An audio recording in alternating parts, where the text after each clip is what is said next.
Hello, nandito ngayon tayo sa Petro Canada. Maggagas tayo ng ating sasakyan. Wala na kasing gas. Oh.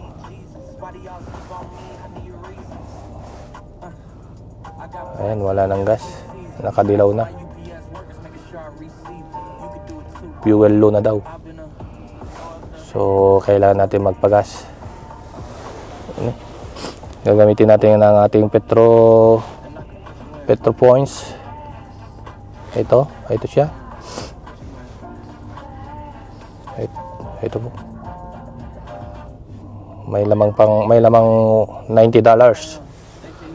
So, punta tayo sa Kahera para ipa-scan ito.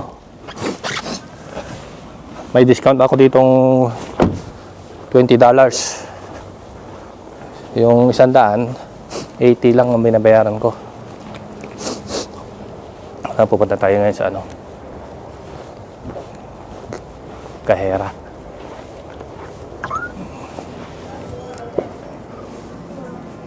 Hello.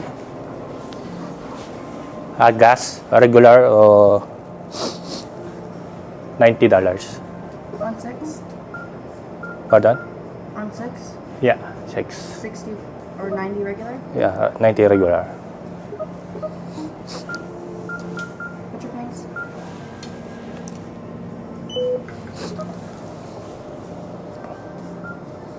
Do you want to use your Yeah, I price? use the petrol. Receipt? Yes. Thank you. Yep, have a good one. Tapos na tayo sa ating pa-scan yung Petro points natin sa sa ating Kahera. Nandito tayo sa Petro Canada ngayon. Ang lamig kabayan. So, tingnan natin kung kaya niyang kargahin yung buong 90. Naka na to, low gas. Naka na, select na lang daw. Ito, isulbong natin regular gas lang ako para sa sasakyan ko. 143.90. So, let's go. Gas na. Ayan. Tingnan natin kung kaya niyang ubusin yung 90.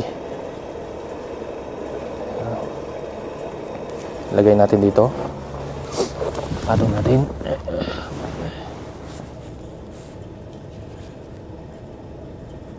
Patakatay nga nila.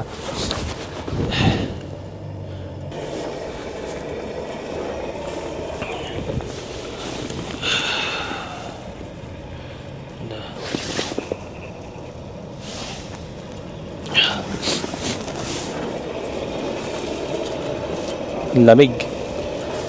Malamig siya. Super. Hindi ko alam kung kaya niyang ubusin yung 90. Yung Petro points na yun is 100 $100 worth of gas. $80 lang. So, nakasave ako ng 20. Sayang din yun, malaki din yun. Malaking tipid na rin yung 20. Ilang litro na rin yung sa nasa 80 na siya. 80. Hindi pa nag-stack. 86 ng laman niya lang. So, pipilitin natin karga lahat. Hindi niya na 86. $3 na lang pala. $100 pala, kaya niya pa. Mala pala yung gas. Full tank na. Ubus na yung $90. Kaya niya pala yung 100. Mahal pala yung gas niya dahil hindi ko inalog. $90. Tapos na. 143 pala dito. $1.40 isang litro. Yeah, tapos na yung ano natin. Hindi natin naalog.